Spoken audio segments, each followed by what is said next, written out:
ఇవాళ ఆర్టికల్ 3 ఆధారంగానే మనం రాష్ట్రాన్ని కూడా సాధించుకున్నాం. కాబట్టి ఆ మహనీయుడికి ముందుగా నివాళులు అర్పిస్తూ మనందరి తరపున సంస్కరణల పేరిట ప్రభుత్వాలు తెచ్చే చట్టాలు, ఇవాళ శ్రమశక్తి ఈ లేబర్ కోడ్స్ ఏదైతే ఉన్నదో సంస్కరణల పేరిట, ఎందుకంటే రిఫార్మ్స్ అవసరం అని చెప్తూ ఉంటారు పెద్దలు, మంత్రులు కానీ ప్రభుత్వంలో ఉన్న పెద్దలు కానీ, రిఫార్మ్ జరగాలి. ఇంకా కొంతమంది ఒక అడుగు ముందుకేసి చెప్తారు, పర్ఫామ్ చేయాలంటే రిఫార్మ్ ఉండాలి, లేకపోతే పెరిష్ అయిపోతాం, అంటే మిగిలిన మాయమైపోతామని చెప్తూ ఉంటారు. రిఫార్మ్ అవసరమే, సంస్కరణ అవసరమే, కానీ సంస్కరణకు తప్పకుండా ప్రజాస్వామ్యాన్ని బలోపేతం చేసే దిశగా సంస్కరణ జరగాలి, దేశాన్ని బలోపేతం చేసే దిశగా సంస్కరణ జరగాలి తప్ప దేశాన్ని, ముఖ్యంగా దేశంలో ఉండే అన్ని వర్గాలని కలుపుకొని పోయే దిశగా సంస్కరణ ఉండాలి తప్ప కొన్ని వర్గాలను తొక్కేసే విధంగా, కొన్ని వర్గాలను పక్కన పెట్టే విధంగా సంస్కరణ జరిగితే అది సంస్కరణ కాదు, దానివల్ల అల్టిమేట్గా వచ్చేది చెడు తప్ప మంచి జరగదు. ఈ మాట ఎందుకంటా ఉన్నా అంటే, మన దేశం నిజంగా కూడా ఒక వైవిధ్యభరితమైన దేశం.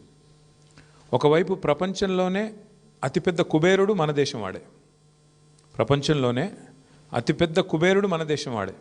అట్లాగే ప్రపంచంలో ఉన్న అత్యంత పేదరికం ఎక్కడుంది ప్రపంచంలో అంటే, కోవిడ్ తర్వాత ఒక లెక్క తీస్తే ఆఫ్రికాలో లేదు. అత్యధిక పేదలున్న దేశం ఏది అంటే మన భారతదేశం.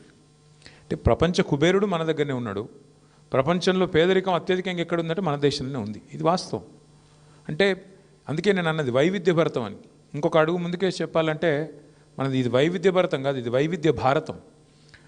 అట్లాంటి భారతదేశం మనది. అట్లాంటి ఈ దేశంలో మరి సింహభాగం ప్రజలు, అధిక శాతం ప్రజలు పేదరికానికి దిగువ ఉన్నారని ప్రభుత్వాలే చెప్తున్నాయి. ఇప్పుడు ఉదాహరణకు తెలంగాణ తీసుకోండి. తెలంగాణలో ఇవాళ 92-93% మందికి తెల్ల కార్డులు ఉన్నాయి, రేషన్ కార్డులు. తెల్ల కార్డు అంటే ఏంది? BPL, below poverty line. మరి 92-93% బిలో పావర్టీ లైన్ ఉన్నారని మనమే ఒప్పుకుంటూ ప్రభుత్వాలే ధృవీకరణ ఇస్తూ, మరొక వైపు మనం తెచ్చే సంస్కరణలు ఎట్టుండాలా? వాళ్ళను కడుపులో పెట్టుకుని చూసుకునే విధంగా ఉండాలి. అమెరికా ఫలానా చేసింది, లేదా ఐరోపా ఖండంలో ఫలానా చేసినారు సంస్కరణ, అది యథాతథంగా మనకున్న ఫ్రీ ట్రేడ్ ఒప్పందమో లేకపోతే ఇంకో ఒప్పందమో, దానివల్ల మనం కూడా చేయాల్సిన ఒత్తిడి ఉంది అని మన మీద రుద్దితే ఎట్లా కుదురుతుంది? మన దేశం యొక్క తలసరి ఆదాయం $2,400 డాలర్ల పరిమాణంలో మాట్లాడుకుంటే, అమెరికా యొక్క తలసరి ఆదాయం $86,000. నక్కకు నాగలోక అనుకున్నంత తేడా ఉంది. మరి అక్కడ జరిగింది ఇక్కడ జరగాలంటే, అక్కడ అమలు చేసే సంస్కరణ ఇక్కడ కూడా అమలు కావాలంటే ఎట్లయితుంది? ఇక్కడ పేదవాడు ఎట్లున్నాడు, అక్కడ పేదవాడు ఎట్లున్నాడు? అంటే మీరు ఆలోచించి మనం కోరేది ఏమంటే, నేను ఇవాళ ప్రపంచమంతా ఒక కుగ్రామంగా మారిపోయిందని, ప్రపంచమంతా ఫ్రీ ట్రేడ్ ఒప్పందాల మయమైందని, GATT అని ఇంకోటని ఏదైతే చెప్తా ఉంటారో పెద్దలు, మీరు చూస్తూ ఉంటారు. పీయూష్ గోయల్ గారు మొన్ననే ఆస్ట్రేలియా పోయిండు, ఇంకొక యూరోప్ పోయిండు, ఫ్రీ ట్రేడ్ అగ్రిమెంట్ చేసుకుంటున్నామని చెప్తాడు. అల్టిమేట్గా దీనివల్ల ఏమవుతుందంటే, ఆ ఫ్రీ ట్రేడ్ ఒప్పందంలో ఒక చిన్న ముక్కుడు రాసి ఉంటుంది కింద, రిఫార్మ్స్ చేయాలా, వరల్డ్ బ్యాంక్ లోన్ తీసుకుంటామంటారు, దాని కింద రాసి ఉంటాడు గివి మీరు మార్చాలని. వాటికి లోబడి, వాటికి ఒత్తిడికి లోనయ్యి వచ్చే కొన్ని రిఫార్మ్స్ వల్ల జరిగే లాభం కంటే దేశానికి నష్టమే ఎక్కువ ఉంటుంది. కొన్ని సందర్భాల్లో కొంతమంది పెద్దలు మాట్లాడితే, నేను పేరు తీసుకొని రాజకీయాలు మాట్లాడను కానీ, కొంతమంది పెద్దలు మాట్లాడితే వింటుంటే బాధ అనిపిస్తుంది. కేసీఆర్ గారి నాయకత్వంలో మన రాష్ట్రంలో మీకు తెలుసు, ఇప్పుడు ఇక్కడ మా మున్సిపల్ GHMC నుంచి మాట్లాడిన తమ్ముడు బాలకృష్ణ కదా, బాలకృష్ణ ఒక మాట అన్నాడు, అడగకుండానే 3 సార్లు జీతం పెంచిండు కేసీఆర్ గారు అని చెప్పిండు. ఎందుకు పెంచిండు కేసీఆర్ గారు? నేను చప్పట్ల కోసం చెప్తలేను. ఎందుకు పెంచిండు కేసీఆర్? గ్రామ పంచాయతీ పారిశుద్ధ్య కార్మికుల జీతం ఎందుకు పెంచిండు అడగకుండానే? మున్సిపల్ వర్కర్లది ఎందుకు పెంచిండు 2 సార్లు? GHMCలో 3 సార్లు ఎందుకు పెంచిండు కేసీఆర్? $200 పెన్షన్ను 2,000 ఎందుకు చేసిండు? $500 ఉన్న వికలాంగుల పెన్షన్ను 4,000 ఎందుకు చేసిండు కేసీఆర్? ఎందుకంటే కేసీఆర్ గారు ఒక సూత్రం పట్టుకున్నాడు, చిన్న సూత్రం. బీడీ కార్మికులకు పెన్షన్ ఇచ్చిండు కేసీఆర్, దేశంలో ఎవరు ఇయ్యలే. కమ్యూనిస్టులు రాష్ట్రం నడిపిన రాష్ట్రాల్లో కూడా, రాజ్యం నడిపిన రాష్ట్రాల్లో కూడా బీడీ కార్మికులకు పెన్షన్ ఇయ్యలే, ఒక కేసీఆర్ గారే ఇచ్చిండు. ఎందుకు ఇచ్చిండు? ఎందుకంటే కేసీఆర్ గారు ఒక చిన్న సూత్రం పట్టుకున్నాడు.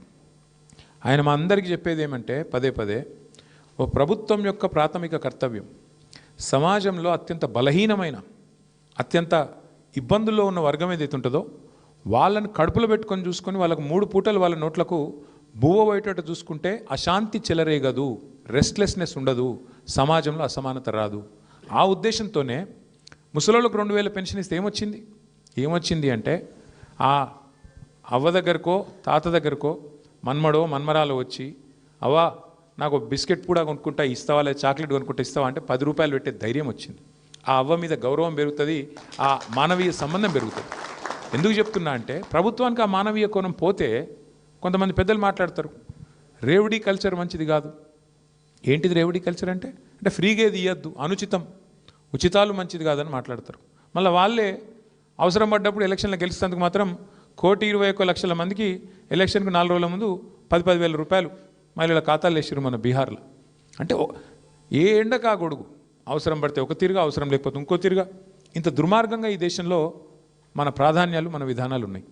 ఇదంతా మీకు ఎందుకు చెప్తా ఉన్నా అంటే ఈ దేశము, ఈ దేశంలోని సామాజిక స్థితిగతులు, ఈ దేశంలో ఉండే వివిధ వర్గాల అభిప్రాయాలు తీసుకోకుండా ఏ చట్టం తెచ్చినా ఖచ్చితంగా నిర్ద్వందంగా దాన్ని ప్రతిఘటించాల్సిన బాధ్యత మనందరి మీద ఉన్నది. అందులో రెండో అభిప్రాయం ఎవరికి ఉండాల్సిన అవసరం లేదు.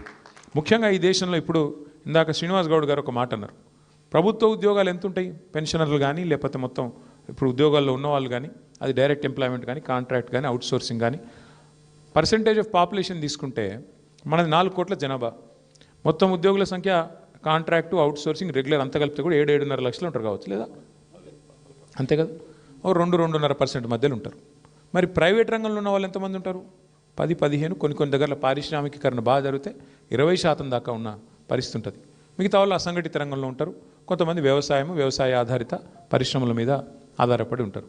అంటే ఈ ఫండమెంటల్ అండర్స్టాండింగ్ లేకపోతే, ఈ ప్రాథమిక అవగాహన లేకపోతే చట్టాల్లో మానవీయ కోణం లోపిస్తుంది. ఉదాహరణకి నేను ఒక మాట మీకు చెప్పాలి. మన సిరిసిల్ల, నేను ఎక్కడి నుంచి అయితే ప్రాతినిధ్యం వహిస్తున్నాను, మా సిరిసిల్లలో నేత కార్మికులు ఉంటారు. విపరీతమైన ఆత్మహత్యలు జరిగేది. వారంలో ఒకసారి అయితే 2005-6లో ఆనాడు ఒకటే వారంలో 10 మంది చచ్చిపోయారు ఆత్మహత్యలు.